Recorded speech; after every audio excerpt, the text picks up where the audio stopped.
Frisco, Texas, the kind of street you see in a Norman Rockwell painting, a place where neighbors know neighbors and still have time for one another. But in a decade or two, Frisco's main drag may not exist as it exists today, because by then it's predicted Frisco will no longer be a small town. Rather, it will be a suburb. Make that a suburb like Plano is now. Already some areas here have that subdivision look, and much of the land surrounding the town has been bought up by developers. City fathers are preparing. They have maps and charts to provide for sewer and water and streets for what they imagine will be their boomtown. Probably by the year 2000, it will be somewhere in the neighborhood of 50 to 60,000 in population, maybe 100,000. I think if the economy and interest rate dropped down to 10% today, I think you'd see the building boom hit us like we couldn't never see. We couldn't keep up with it. That growth doesn't go over with everyone. The Martin family has owned this clothing store downtown for more than 50 years. The two Martin sisters who grew up here are divided about their hometown's anticipated future. I'd like to see it, and I hope we're preparing for it so we'll be ready for it.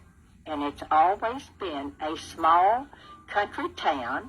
I do believe in progress, but I just believe that would just be better to keep it a little smaller. In places like the Martin store, it seems time has forgotten Frisco. But now the clock is running out, and city fathers have a big job ahead of them if they are to be prepared for the future. Kevin Berger, Channel 5 Action.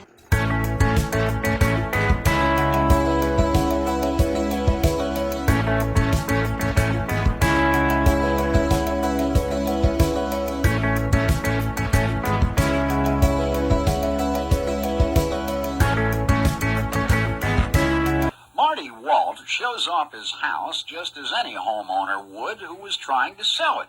But basically we've been trying to sell it for 6 months and nothing happened.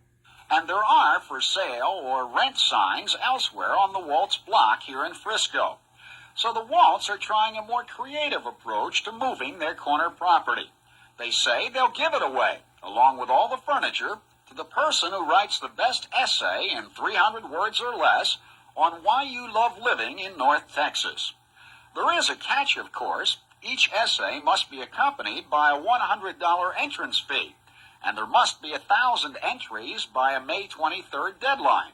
Or, if we don't get 1,000 entries, then we would return everyone's money, and then we would void the contest and then just sell the house by some conventional means.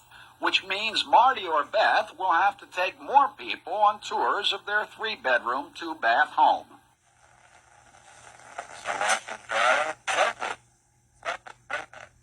And just part of what has to be the biggest Texas sesquicentennial souvenir up for grabs so far.